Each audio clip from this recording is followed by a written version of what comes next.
Découvrez le pouvoir extraordinaire des vibrations sonores avec Alex Michel, pionnier des fréquences thérapeutiques depuis plus de 20 ans. Imaginez pouvoir transformer votre état de conscience, améliorer votre concentration et votre sommeil grâce à des compositions uniques créées avec une technologie de pointe. Dans cette masterclass « Le pouvoir des sons et des vibrations », Alex Michel dévoile les secrets des fréquences sacrées et leur impact profond sur votre bien-être physique et émotionnel. Pour assister à la masterclass, cliquez sur le lien en haut à droite de l'écran ou en description de cette vidéo. Bonjour, je suis Jessie Valenbois, magnétiseuse et énergéticienne, et voici mon index ABC.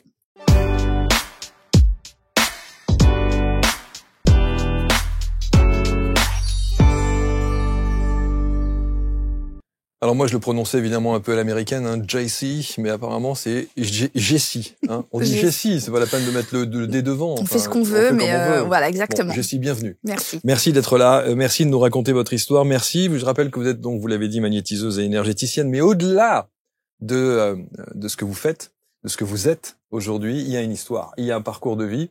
Il y a un parcours de vie au travers d'ailleurs un ouvrage qui est ici, que je vous recommande, on va faire en sorte qu'il ne brille pas.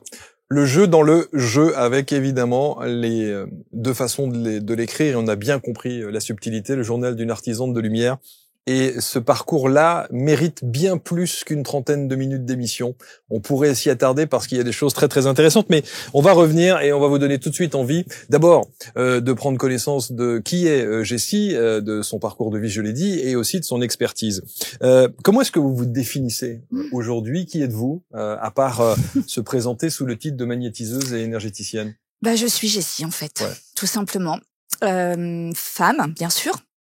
Ça se voit. Maman de 2 superbes enfants. Je suis aussi dans la vie de tous les jours avec une belle étiquette commerciale. Alors c'est fou parce que vous n'avez pas laissé tomber votre premier job. Non. Pourquoi? Parce que en fait, il y a encore des choses sur lesquelles je n'ai pas su lâcher prise. Okay. Mais l'univers là m'invite fortement. Ça y est, ça pousse un peu. 2 jours avant là qu'on arrive ici. Donc déjà voilà, il y avait des indicateurs plus. Maintenant, j'arrive à les décoder assez aisément. J'ai un peu traîné la patte parce que je les avais reçus bien avant, mais là c'est en train de se bousculer. Et il y a 2 jours, on vous dit quoi? Il y a 2 jours, c'est un peu chahuté au niveau du travail en particulier, justement. Okay. Voilà, des choses que j'ai déjà vécues aussi à une époque, donc je sais ce que c'est.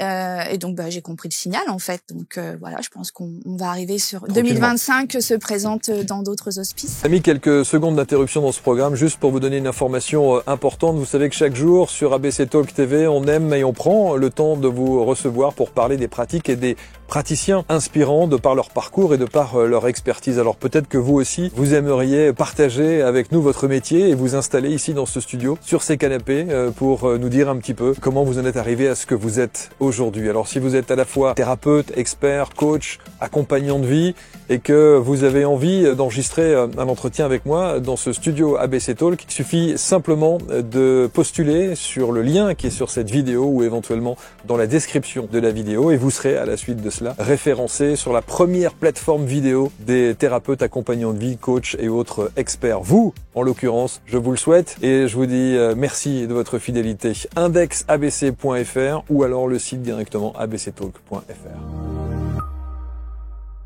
Être magnétiseuse, énergéticienne et tout en gardant, parce que je suppose qu'il y a beaucoup de gens qui ont les facultés dont vous parlez, en tout cas qui ont le potentiel là et qui sont dans le même cas que vous, qui n'osent pas, pour le coup, franchir ce pan-là. Et c'est là où on va vous entendre, où c'est très intéressant.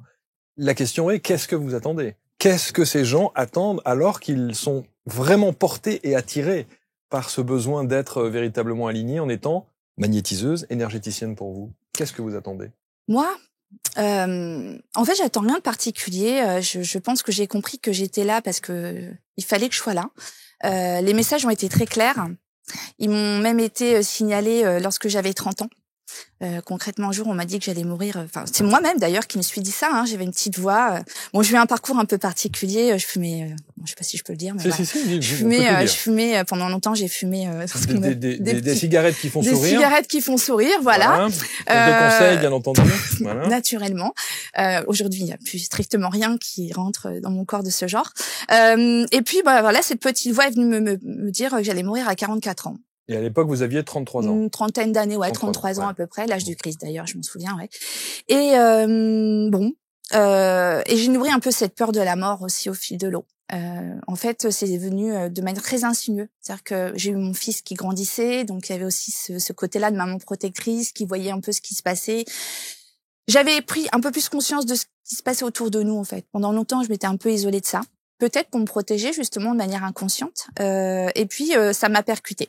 Et j'ai nourri cette peur de la mort des années et des années jusqu'à ce que je sois finalement presque en nuit noire de l'âme, en fait. C'est-à-dire que j'avais un superbe masque, parce que je suis capable de porter un très joli masque, de mettre des beaux sourires et de montrer une apparence de moi d'une femme joyeuse, toujours disposée et disponible.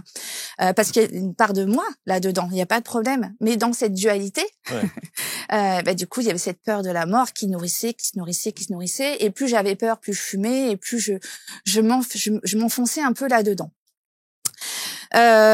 Donc j'en passe et des meilleurs, hein, bien sûr. Tout ça, je l'ai écrit dans mon livre. Ouais. Et puis, 2 semaines avant mon anniversaire, donc ces fameux 44 ans, le 15 janvier 2022, je vis la pire des expériences physiques que je pouvais imaginer. Justement, je passe une belle journée avec des amis et puis je vais me poser avec mon petit garçon Gabriel après avoir fumé ma petite cigarette qui fait sourire. Et là, j'ai une décharge électrique qui me parcourt le dos jusqu'à la tête comme ça. C'est très violent. Je comprends pas ce qui se passe. C'est la première fois que ça m'arrive. Mon cœur s'emballe. J'arrive plus à respirer. Et en fait, j'essaye de contrôler. Et en fait, plus je contrôle, plus pire c'est. Je dis rien à personne parce que je veux pas me plaindre. Je suis pas quelqu'un qui se plaint beaucoup. Et j'essaye de prendre sur moi, mais j'y parviens absolument pas. Et je craque. Je dis à mon conjoint, emmène-moi aux urgences. Je suis en train de mourir parce que je me voyais mourir en fait. Alors je me suis dit c'est bédo. Pardon, c'est mon expression. Mais non, en fait pas du tout. J'ai tout arrêté ce jour-là. Plus de consommation illicite. Ni cigarette, ni consommation, ni même après l'alcool, ça s'est arrêté aussitôt. Ouais. Alors, je pensais que c'était ça. Et finalement, c'était pas ça, puisque ça a continué. Et ça a duré pendant presque 3 mois. Et donc, à l'hôpital, on vous dit que c'est... Que tout va bien, il n'y a pas de problème. Ouais, que tout va bien. Juste donc on vous renvoie chez vous. Ah ouais, on me renvoie chez moi, on me dit, faites une prise de sang, tout va bien. Et tout va bien, en effet. J'ai pas de problème médical. Mais par contre, tous les jours... quasiment aux mêmes horaires, des espèces de montées comme ça là. Et moi, j'y connais rien à la spiritualité. Je sais pas tout ça. Je sais pas ce que c'est qu'une montée de Kundalini. Pour moi, c'est des crises d'angoisse. Mais je me dis, c'est pas normal. Si j'ai arrêté tout, pourquoi est-ce que j'aurais encore des crises d'angoisse? Par hasard, j'ai découvert Qigong. Par hasard, j'ai découvert là. Alors, je mets des guillemets avec le hasard. Le hasard, bien sûr. J'ai compris qu'il n'existait pas du tout non plus à ce moment-là. La cohérence cardiaque, qui a été un super outil pour moi. C'est-à-dire qu'en fait, j'ai réussi à maîtriser ces montées. Dès que je commençais que ça arrivait, dès qu'elles arrivaient, je veux dire, voilà, Qigong, pouf, cohérence cardiaque, méditation, voilà. Et là, j'ai commencé à mieux écouter mon corps, etc. Et puis cette petite voix m'a redit que je devais passer un petit scanner au cerveau parce que quand même, il y avait quelque chose qui me disait que c'était tout de même pas normal. Enfin, il y avait un truc qui me semblait bizarre dans tout ça. Et en fait, en l'espace d'une semaine, j'ai appris que j'avais un anévrisme au cerveau. Donc là, ma peur de mourir, comment vous dire que je l'avais bien nourrie. J'ai bien compris. D'ailleurs, je me rappellerai toujours de ce monologue parce que je me parle très souvent à moi-même, en voix haute en plus. Et je me dis, bravo, tu t'es bien nourrie de tout ça. Maintenant, tu l'as ton épée de Damoclès. T'avais peur de mourir? Bah ouais, c'est là. Non, qu'est-ce que tu fais? T'as 2 options. Soit tu nourris encore cette peur et naturellement, tu vas accélérer ton départ parce que ça, je le savais, je le sentais. Ou alors, tu vois le verre plutôt plein et finalement, la vie est belle. Et puis, t'as de la chance, en fait, d'être vivante, quoi. Et là, mes mains ont chauffé. Je travaille dans le médical, quand même, faut le savoir. Et du coup, dans les EHPAD, dans les hôpitaux. Et quand je rentrais dans ces endroits, je sentais que mes mains chauffaient, je sentais des choses qui m'arrivaient physiquement. Et voilà. Et donc, cet anévrisme arrive. J'ai quand même peur, malgré tout, un petit peu. La première idée qui me vient, c'est d'écrire à mes enfants. Je me dis, je vais écrire un livre pour mes enfants parce que si jamais ça pète, je veux pouvoir laisser quelque chose à ces enfants-là pour qu'ils puissent se débrouiller éventuellement sans moi, ou en tout cas, voilà. Il n'y avait pas d'opération possible? Absolument pas. Il n'y a rien à faire. Il est là. Et en plus, c'est marrant parce qu'il est là, vraiment comme par ici. hasard. Comme par hasard. Mais il a été volontairement mis ici, en fait. Je le sais. Maintenant, je le sais. Pourquoi? Parce que si je l'avais pas découvert, je serais pas ici aujourd'hui. En fait, je serais pas là pour passer ce message, pour dire que en fait, on peut tout faire si on veut. Il suffit d'avoir foi en soi-même déjà, foi en l'univers et puis avoir une pensée positive en fait, tout simplement finalement, parce que à partir de là, on va pouvoir créer et peut-être avec un peu de volonté se mettre en action et oser faire les choses en fait. Donc le livre au départ n'était pas destiné à être publié ou à raconter vraiment mon chemin. C'était pour vos enfants. Oui, au départ c'était pour mes enfants. Donc j'ai commencé à écrire une 30aine de pages sur le mois d'avril. C'est-à-dire que j'ai appris le diagnostic en mars, en avril j'écrivais une 30aine de pages et ça s'est précipité. Je me suis souvenu que j'avais rencontré un magnétiseur qui m'avait parlé de capacités que j'avais, qu'il avait perçues 10 ans auparavant, à peu près en même temps. Et là, je me suis dit, tiens, peut-être qu'il se passe quelque chose de cet ordre-là et peut-être qu'il serait intéressant que j'aille le voir. Donc, je suis allée le voir. Et on a eu une longue discussion tous les deux. Et voilà, il m'a parlé de plein de synchronicités encore, de plein de choses qui lui étaient arrivées, auxquelles moi, je pensais à ce moment-là. Enfin, c'était assez fou. Juste avant la guerre aussi en Ukraine, il s'est passé pas mal de petites choses dans ce sens. Et puis, l'écriture, en fait, tous les jours, ça revenait écrit. Presque en canalisation? Presque en écriture automatique, presque non, plutôt en canalisation. Par intermittence.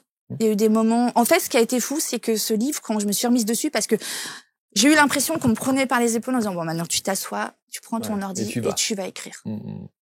Et alors je me mets devant, je relis ce que j'avais fait et je me dis ok, mais en fait non. Maintenant c'est plus ça que je dois passer comme message. Je dois aller plus loin. Je sais pas ce que j'en ferai de ce livre. Je sais pas si je l'éditerai, mais je dois aller plus loin. Mais vous savez quoi, j'entends ce que vous dites et je suis complètement d'accord avec vous et je trouve que même si on en vend deux, peu importe, il est là, il existe et c'est une trace, c'est une présence, c'est un objet et c'est quelque chose qui se laisse. Voilà, pour les enfants en particulier. Pour les enfants en particulier, mais pas que, parce que justement, c'était ça. La finalité, c'était de me dire, ok, j'en vendrai peut-être pas des centaines, je suis pas Marc Lévy, je suis pas toutes ces personnes-là qui ont un vrai talent. Mais par contre, si je touche une personne, bien sûr, c'est gagné. C'est gagné. Et j'ai gagné. On a gagné. On a gagné. J'ai reçu, pas plus tard que la semaine dernière, un témoignage. Je savais même pas et ça m'a tellement bouleversée. J'étais, waouh, super émue.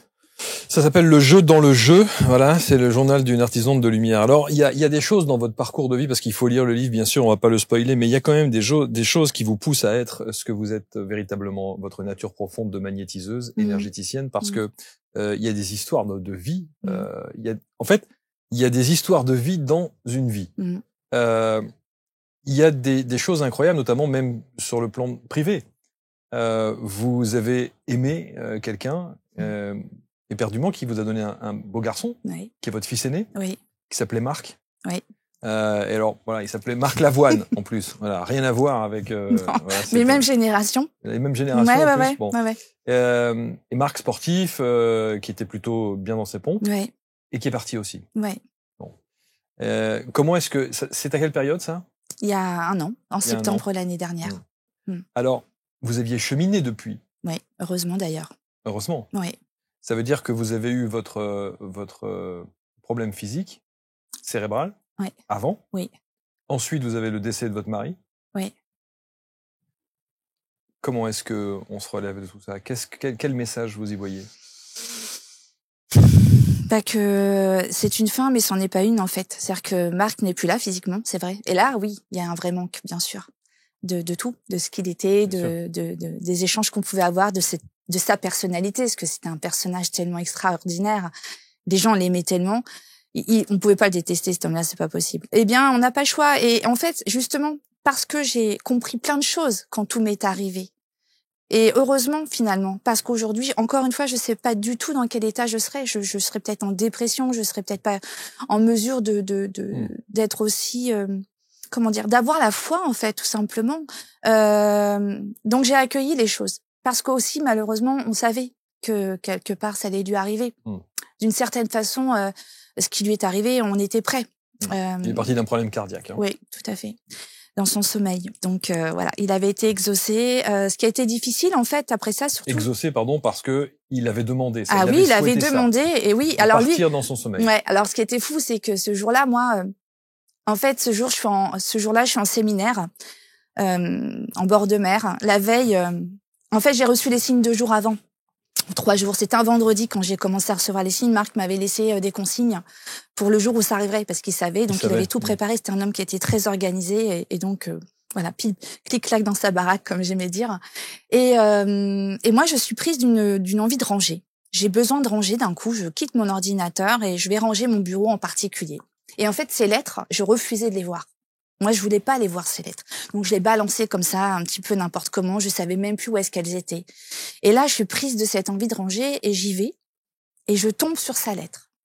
Et là, je dis non, je la mets sur le côté. Dans la foulée, je tombe sur la facture de la concession de mon beau-père qui est parti aussi 3 ans auparavant. Et là, je dis, oh les gars, lâchez-moi là. Il y a des signes. Oui, mais je veux pas les voir. Oui, je refuse. Mon fils passe son permis de conduire le samedi matin. Dans l'après-midi, il devait recevoir un ami qui devait passer la semaine. C'était la première fois qu'un ami passait la semaine chez son papa. Donc Paul passe son permis de conduire le samedi. Il m'appelle tout content, ça s'est super bien passé. J'ai les résultats dans 4 jours. Ok, super fils, je suis très fière de toi. Le dimanche, on reçoit un appel. Maman, j'ai mon permis. Un dimanche? T'as reçu ta nouvelle un dimanche? Oui. Peut-être. Je trouve ça surprenant quand même. 4 jours, une journée. Bon, super. Lundi matin, je me rends donc en séminaire et j'arrive, c'est en bord de mer. Et moi, j'ai aussi très peur des tsunamis. Bon, ça, c'est en lien avec d'autres choses. Et la première chose que je me dis quand je vois l'endroit, c'est un hôtel en bord de mer. C'est super classe, hein, c'est très beau. Je me dis, purée, s'il y a un tsunami, je me le prends en pleine tronche, celui-là, il va me faire mal. C'est la première chose à laquelle je pense. La journée se passe. Le soir, Marc m'appelle. Il est un peu inquiet pour différentes choses et il a un besoin urgent de me parler. Et c'est pas lui, ça. C'était un peu bizarre, d'ailleurs. Mais j'ai pas tout de suite percuté. Alors, bien sûr, on discute. Je raccroche. Je dis, bon, écoute, on se rappelle demain, comme d'hab. Et puis, je redescends de rejoindre mes collègues. Et puis, dans mon équipe, j'ai des anciens un petit peu. Et puis, on papote de santé, justement. Et je lui dis, les gars, faites pas les cons parce que le cœur, voilà, à vos âges, faut y aller, quoi, chez le cardiologue. Mon mari, voilà, à tout moment, ça s'arrête. Je savais pas ce que je disais à ce moment-là. Et il était 19h30 et en fait, a priori, il serait parti entre 21h et minuit, voilà. Et le lendemain, je suis en réunion on va en pause, je reviens et d'un coup, je me sens pas bien. En fait, moi, dans l'énergétique, quand j'ai des énergies qui viennent, qui sont très très lourdes ou qui ont voilà quelque chose que je dois dégager, je souffle en fait, ça me fait comme une oppression et j'ai besoin de souffler. Et là, je reconnais les trucs et je regarde autour de moi, je dis qu'est-ce qui va pas, qui va pas bien. Et là, mon téléphone sonne et c'est mon fils, Paul. Alors même pas je décroche, je suis en réunion, donc je l'ai habitué à pas me déranger. Mais là, je sens que en fait, il essaie de me renvoyer un message et il est paniqué. Et là, je décroche et il me dit maman, c'est papa. Donc en fait, c'est lui qui a découvert son père. Parce qu'il était plus hospitalisé à ce moment-là. Non, il était chez vous. Il était chez lui. Voilà, il est parti se coucher. C'était quelqu'un qui se levait très très tôt. Et puis ce matin-là, il s'est pas levé. Et il devait voir une amie. Bon bref, ça s'est pas fait. Et donc mon fils m'appelle pour me dire que son papa est parti. Mon monde s'effondre. Le tsunami. Je suis face à la mer. En fait, il est là, le tsunami, bien sûr. Il est là, le tsunami. Bien sûr. Et je pense à mon fils. J'ai une double peine à ce moment-là, la mienne et celle de mon enfant. Parce que je me dis, waouh, qu'est-ce qu'il est en train de vivre, quoi. Il découvre son papa. On le savait, mais quand même. Alors bon, je suis dévastée, je pleure, je crois que j'ai jamais autant pleuré de ma vie. Et puis, quelque part, j'accepte le truc, en fait. Et en fait, j'arrive chez lui, pardon. Donc je le vois, je suis dans la chambre, je le vois, mais je sais qu'il est là. Parce qu'en plus, il y croit pas. Donc lui, il a pas compris ce qu'il faisait là, en fait. Il a pas pigé. Oui, il n'était pas du tout ouvert à ces sujets-là. Ah non, pas du tout. Alors, il m'écoutait, il m'a pas pris pour une folle, pour le coup. Ça va, pour ça, il a été chouette. Mais parce que je pense qu'une part de lui voulait pas se l'avouer, en fait, tout simplement. Parce qu'il avait peur, surtout, aussi, malgré tout. Bien sûr. Et quand je suis arrivée dans la chambre, je savais qu'il était là, donc je lui ai parlé. Et je lui ai dit, écoute, voilà, t'as été exaucé, tu n'es plus dans ton corps. Je sais que t'es là, mais t'inquiète pas, tout va bien. Vous le ressentiez profondément à ce moment-là? Ouais. Alors j'ai pas de clairvoyance, je suis pas, je suis clairsentante surtout. Je pense qu'il y a une grande part de clairconnaissance. D'ailleurs, des fois ça m'embête parce que j'arrive jamais à trop savoir finalement d'où ça vient. Mais oui, là j'en suis intimement convaincue. Et ça a été confirmé plus tard par un médium en fait qui me dit qui a ouvert la fenêtre. Et en fait, moi j'ai ouvert la fenêtre parce que il était là et j'ai dit écoute, j'ouvre la fenêtre, va-t'en. Je sais pas pourquoi j'ai fait ça. Ouais. J'avais même oublié. C'est lui qui me dit mais la fenêtre. Ah oui, mais c'est moi. Et voilà. Donc comment je vis ça? Bah je le vis comme je peux en fait, tout simplement. On n'a pas le choix de toute façon. Qu'est-ce que vous voulez que je fasse? J'ai pas le choix que d'accepter. C'est soit je prends le verre à moitié plein, soit je le prends à moitié vide. On dit souvent, Jessie, dans ces moments si difficiles, dans les drames de la vie que l'on côtoie, lorsqu'on a certaines facultés, elles se décuplent après. Ouais. Ça, est-ce que ça a été votre cas? Est-ce que le magnétisme et l'énergétique est devenu peut-être plus puissant, ou ce clair ressenti dont vous parlez, il est beaucoup plus vivace? Mon énergie du cœur a été plus forte. Mais l'énergie du cœur, vraiment. J'ai fait une expérience récemment. J'ai voulu tester, en fait. J'ai une dame que je côtoie, que j'aime beaucoup, que j'embrasse d'ailleurs si elle me regarde, Véronique, elle est atteinte d'une maladie de Charcot. Et c'est une femme qui est extraordinaire. Et donc elle m'appelle, elle me dit Jessie, viens, je voudrais que tu me fasses un soin et je veux que tu me nettoies la maison, parce que je nettoie aussi les maisons. Je dis ok, pas de souci. Donc avant d'y aller, je mesure toujours au pendule chaque pièce. Je fais avec mon petit bâton de fumigation mes intentions, etc., etc. Et là, j'ai une pièce en particulier. Je dis tiens, cette fois-ci, celle-ci, je vais la faire autrement. Je vais pas du tout utiliser la prière. Je vais juste me poser là, ouvrir mon énergie du cœur et voir le taux vibratoire. J'ai été bluffée par cette énergie qu'on a et qu'on ignore complètement. Eh ben, j'avais mesuré le taux de la chambre à 40 000 unités bovis. Je savais que avec le pendule, puisque ça faisait la deuxième fois que je venais chez elle, on était à 60 000 avec un passage classique, entre guillemets. Et là, j'étais montée à 80. Juste avec cette intention d'ouverture de mon cœur dans cette pièce, à ce moment-là. Et là, je dis, waouh, en fait, on est tellement, tellement, tellement loin de notre capacité. Et qu'est-ce qui compte, en fait, aujourd'hui? Et qu'est-ce que je suis venue faire ici aujourd'hui? En fait, je suis juste venir dire, OK, vous pouvez être vous-même. Mais on peut être que nous-mêmes dès lors que on arrive à être dans cette énergie du cœur aussi totalement. C'est-à-dire qu'on soit capable de tout accepter de ce que nous sommes, notre part d'ombre, parce que j'en ai une. Je peux être une super râleuse, je peux être parfois super colérique. Voilà, je veux dire, je suis pas une sainte non plus. Mais elle est là et c'est normal. Par contre, je vais toujours me dire, OK, qu'est-ce qu'on fait? Quand quelqu'un me met en colère ou quand quelqu'un m'en met plein la tête, mais vraiment, sur le moment, je vais un petit peu tiquer, mais après, je vais me poser, je vais dire, OK, en fait, toi, ça va pas, bouge pas, je t'envoie l'amour. Et je t'envoie de l'amour, tous les magnétiseurs, évidemment, et les autres, mais spécifiquement les magnétiseurs disent ça. Je sais même pas, en fait. Si. Ouais, je l'ai entendu plein de fois. Ouais. Quand ces personnes qui ont ce magnétisme-là et qui, en tout cas, l'exploitent au quotidien, nous disent, quand je suis face à l'adversité, la personne qui me pose un problème, je lui envoie de l'amour. Ouais. Bah voilà, ça veut dire que c'est inné en fait en moi. Je pense que j'ai mis longtemps à prendre conscience et c'est pour ça que c'est un anévrisme et que cette montée, en fait, c'était de la montée Kundalini. Elle est venue me bousculer. Et puis s'il y avait eu que ça, ça aurait été juste top. Mais j'ai eu d'autres découvertes, entre autres avec Marie-Madeleine. Ça a été aussi quelque chose de fou. Donc ouais. En fait, c'est comme si que j'avais été dans un rouleau compresseur, mais un super beau rouleau compresseur, quelque chose d'extraordinaire, quelque chose de magique. Et donc, ouais, en fait, ça vient, et je prends, en fait, je prends, et même si ça fait mal, c'est pas grave, de toute façon, Qui a dit qu'on était dans un monde où ça faisait pas mal?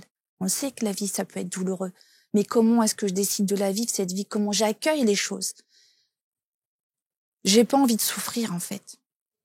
J'ai juste envie de vivre maintenant mes émotions et de les accueillir.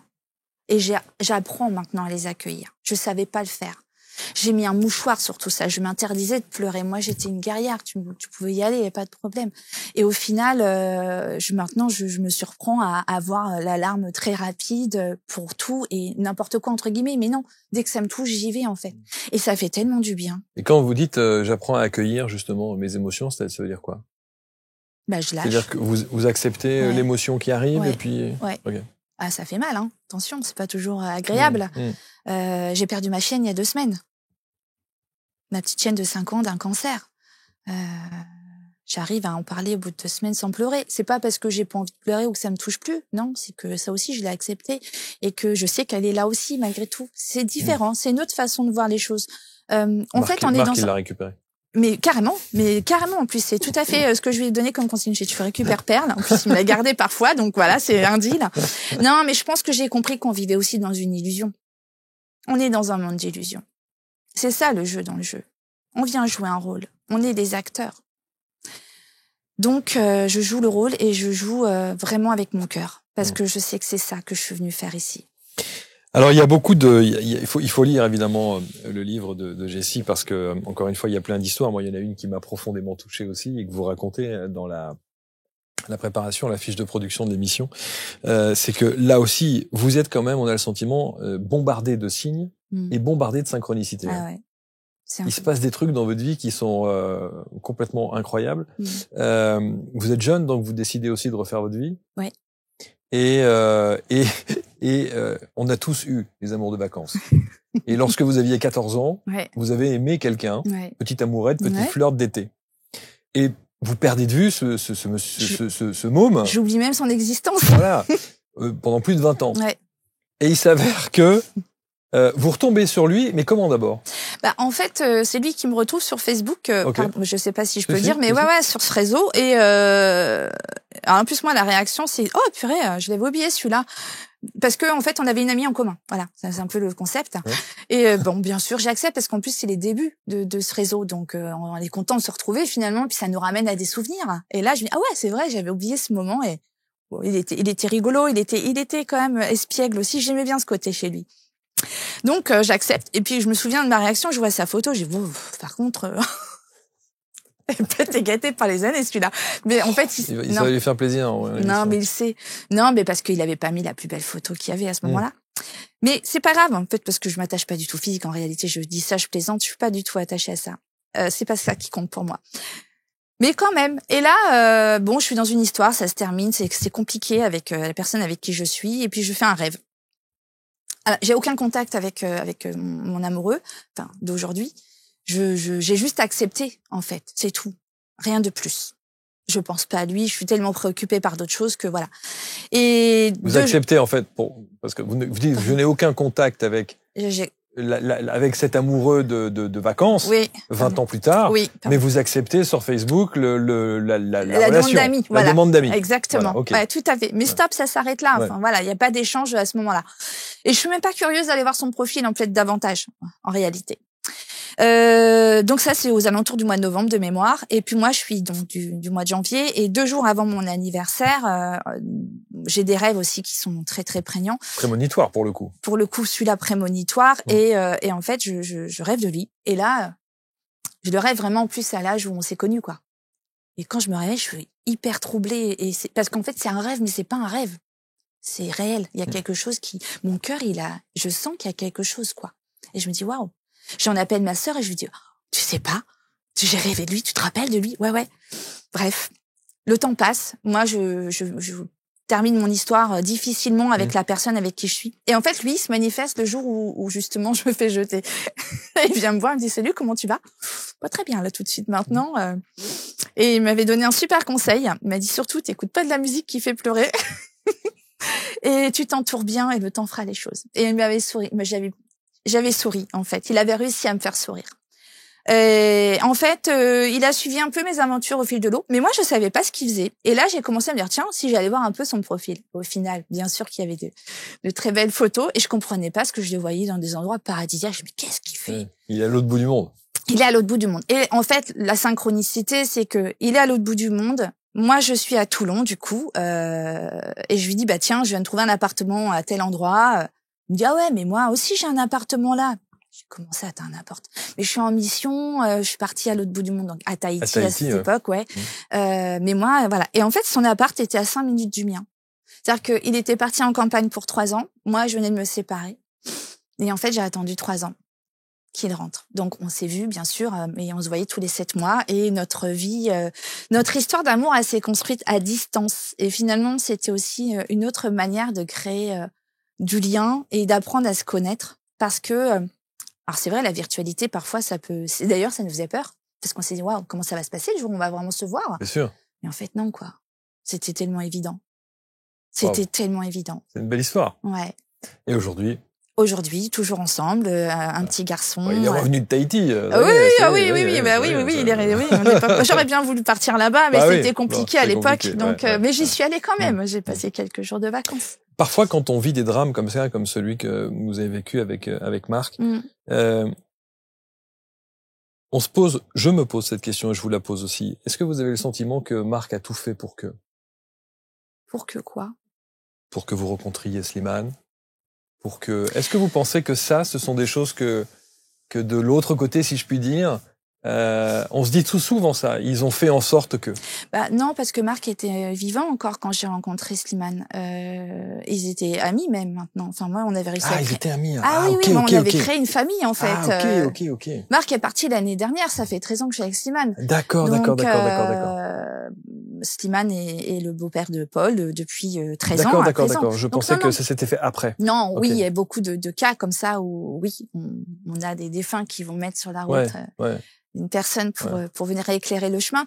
Mais non, par contre, je pense qu'il y avait quand même une espèce de tripartite.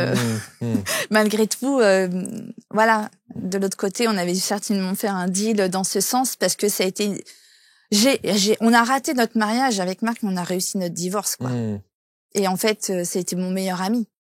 Mais c'était aussi l'ami de Slimane. Il a pris mon fils, le dernier, qui n'est pas son enfant, il le prenait en vacances avec le grand.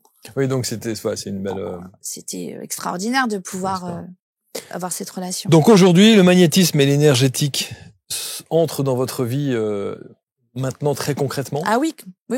Donc vous œuvrez toujours alors vous êtes toujours commercial, vous le disiez. J'ai 2 casquettes. Bah oui. Ça sous-entend qu'il va falloir vous trouver du temps et des espaces pour que vous puissiez accompagner et soulager les personnes au travers du magnétisme. Vous le faites à distance, j'imagine? Alors je le fais les deux, en présentiel et en distanciel. Il s'avère que je travaille pas à 100%. Donc je suis à 80%. Donc je reçois les mercredis, je reçois les samedis, je reçois le soir parfois. Du côté de Toulon, c'est ça? Ouais, dans un petit peu dans la campagne, mais bon. Je travaille à distance. Comment est-ce que je procède? En fait, pour avoir vu des magnétiseurs à mon tour, au début, je savais pas trop qu'est-ce que j'allais proposer vraiment. En fait, j'ai un peu tâtonné. Et j'ai beaucoup appris, j'ai beaucoup engrangé. Et quand on s'ouvre à la spiritualité, on a soif, on a envie de comprendre, on a envie de savoir comment ça marche, etc. Et puis moi, je suis très curieuse. J'ai besoin de savoir plein de choses. Et puis du coup, c'est comme si j'avais un grand buffet. Et puis j'ai plein de recettes, plein d'ingrédients, et je vais faire ma cuisine, quoi. En fait, je vais prendre ce qui vient, je vais prendre ce qui vibre avec moi. Et comme j'ai confiance en l'univers, à chaque fois, il m'envoie des personnes qui vont venir en résonance avec mes histoires, avec ce que j'ai vécu. Et c'est comme ça que j'arrive à les accompagner. Et au début, je me suis rendu compte que j'étais peut-être un peu atypique parce que finalement, je passe beaucoup de temps, moi, avec les personnes. Je regarde pas la montre quand ils viennent. On est là, on prend le café, on discute. C'est un peu comme là. En fait, j'ai pas de posture de thérapeute, en fait. Moi, je raconte ma vie sans problème, même avec les gens qui viennent me voir. Parce que déjà, quelque part, ça va les mettre en confiance. Ils vont davantage se livrer. Et déjà, c'est une première manière de faire de l'énergétique avec eux. Parfois, j'ai même pas besoin de les toucher. Je sens, et on sent ensemble les frissons qui viennent nous parcourir. On sent qu'il se passe des choses. Et il y a déjà une première libération. Alors, je vais dire un mot, mais je le déclare pas tel quel, mais je me suis dit, mais mince, un jour, je me dis, qu'est-ce que je fais exactement? C'est quoi que je fais? Et là, tout de suite, il y a un mot qui vient, c'est psycho-énergétique. Ça existe, ça? Je sais pas. Je regarde sur Internet. Putain, ça existe. Mais je peux pas dire que je suis psycho-énergéticienne. J'ai pas de diplôme de psycho, donc je vais pas me mettre à dos, voilà. Donc, je suis plutôt guide énergéticienne parce que du coup, je fais de la guidance. Je me suis pas rendu compte, mais quand on est dans une discussion au démarrage, donc qu'est-ce qui vous amène? Tac. Je sais pas, il y a des mots-clés qui viennent. Je sens que je suis parcourue de frissons. Et puis derrière, j'ai mes outils. Je prends mes petits oracles. Tac, tac. Et là, on se dit, waouh, mais c'est fou. Ça vient toujours confirmer. Et du coup, ça permet de savoir qu'est-ce qu'on vient travailler aujourd'hui. Qu'est-ce qu'on va aller venir débloquer? Qu'est-ce qui a besoin d'être exprimé ou en tout cas libéré? Et alors après, je les installe sur la table ou pas, voilà, et je vais leur proposer plein de choses différentes, comme du recouvrement d'âme. Je vais les accompagner quand il y a des pertes d'enfants ou des enfants non nés, pour aller peut-être ramener un petit peu plus de rituels dans tout ça pour libérer, parce que j'ai eu des mamans qui 20 ans plus tard n'avaient toujours pas digéré certaines choses dans ce sens. Donc voilà, je vais essayer d'adapter. Et justement, mon métier de commercial, c'est là où c'est une force, c'est qu'il m'a appris à faire du sur-mesure. Donc je fais du sur-mesure. Quelqu'un vient, je sais jamais ce qui va se passer, je sais jamais ce que je vais proposer. Par contre, je sais une chose, c'est qu'il faut au minimum 4 séances pour qu'on parvienne à une transformation. Et j'ai vu des transformations, je me suis dit waouh. Et quand j'ai même des mamans qui m'appellent pour me dire merci. Merci de quoi? Ma fille. Ah ouais? Mais j'ai rien fait, moi. Moi, j'ai donné des clés. Elle les a prises. Et c'est elle qui a transformé son chemin.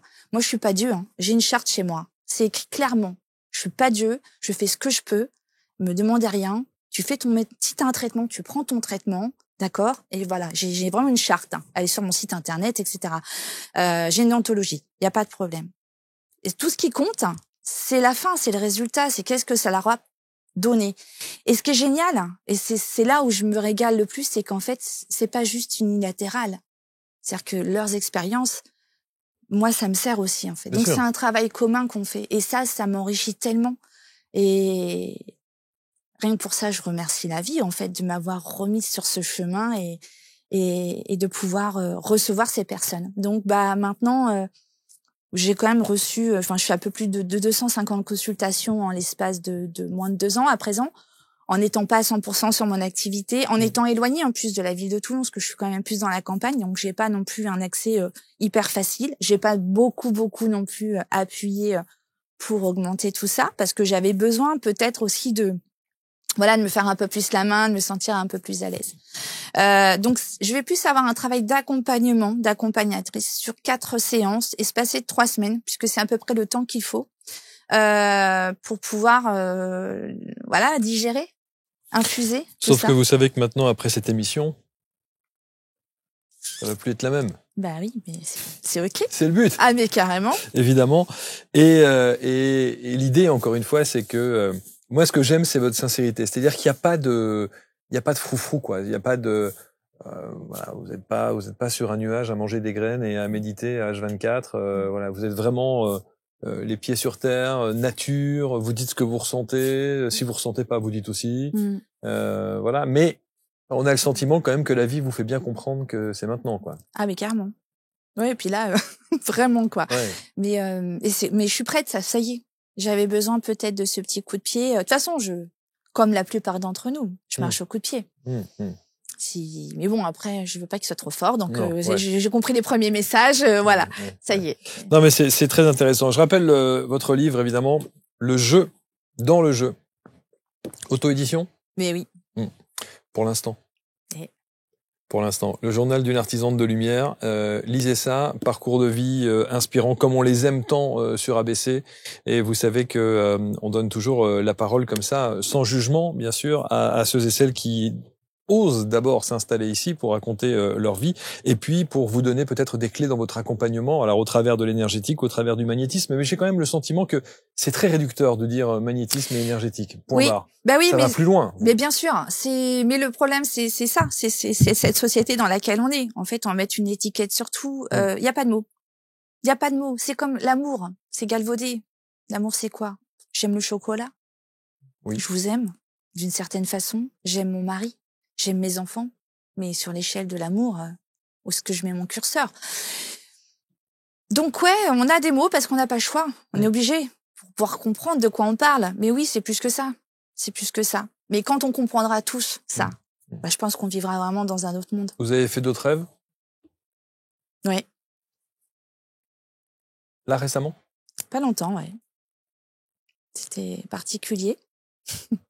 Ce qui était particulier, c'est que il y avait beaucoup d'oiseaux rouges, énormément. Bon, moi, l'oiseau est un animal aussi qui est très présent dans ma vie. J'ai une grande communication avec les oiseaux. C'est encore une autre histoire, donc ce serait trop long à raconter, mais c'est assez fou. Et en fait, les gens volaient. On volait. On était tous en lévitation. Et ce qui est fou, c'est que je suis en train de lire les 3 vagues de... je mets un peu de temps à les lire, celui-là, mais les 3 vagues de volontaires de Dolores Cannon. Et elle retranscrit beaucoup de séances qu'elle a faites. Et a priori, je lis des passages et je me dis, mais c'est quand même fou, quoi. J'ai l'impression de lire ce que j'ai rêvé, parce que en fait, ça revient dans une séance avec une personne où elle dit qu'en fait, on serait capable tous de voler. Donc déjà, oui, on vole dans nos nuits, dans nos rêves, parce qu'on va tous dans l'astral. À un moment donné, on retourne un petit peu à la source, mais on s'en souvient pas spécialement. Mais en fait, si on avait, moi, je pense souvent au film Lucie. J'aime bien ce film-là. Si on arrivait à exploiter même 10% de plus de nos capacités et de ce cerveau-là, je me demande bien ce qu'on serait capable de faire. Et je suis convaincue qu'on serait capable de voler. Et est-ce que ça, vous allez chercher à le travailler davantage, ces capacités que vous avez? Ou est-ce que vous laissez venir et vous laissez porter? Non, moi, je laisse venir. Ouais. Je laisse venir. Je veux pas forcer les choses. De toute façon, tout ce qui doit venir viendra. C'est pas la peine d'aller chercher autre chose.